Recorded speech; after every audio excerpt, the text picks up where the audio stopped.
There is a certain degree of anxiety that we do know is genetic. So if an individual is anxious and they look at their family, they'll notice that there are other individuals in their family that are also anxious people. So we do know that there is a genetic component.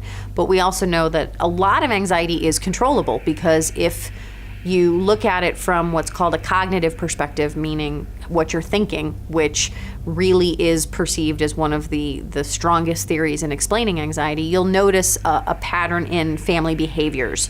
You'll notice that you can also learn how to worry from watching other people in your family. If you have a family member who wrings their hands and goes, oh my gosh, what are we going to do? What's going to happen?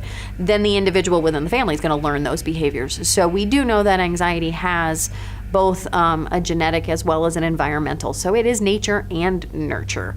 But the thing that I find most fascinating about anxiety that a lot of people don't realize, and this is part of what I entitled my webinar, is the suffering can end. People don't realize how controllable anxiety is. There are certain forms of anxiety that are very genetically linked and very physiological. For example, obsessive compulsive disorder, where this is an individual who really feels they have no control over what's going on. Now, some people with obsessive compulsive disorder, or OCD, you will be able to discover through working with them a real fundamental root in their thoughts.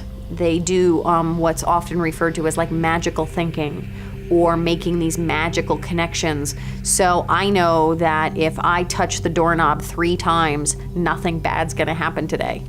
There is no logical connection, but the person has made that connection. And regardless, a lot of times, no matter how hard you work with individuals like this, no matter how much they gain a sense of control over their thought pattern, they still suffer because there's such a strong genetic component. So that in particular, you will notice a larger physiological link than, say, post-traumatic stress disorder, which we know is much more linked in the individual experience some kind of significant trauma. They've been exposed to some kind of situation where their life was in danger, or they legitimately saw that their life could be at risk, or their well-being was in danger, and the natural reaction to that results in symptoms that would result in the person being diagnosed with PTSD. That is much more environmental than it would be genetic.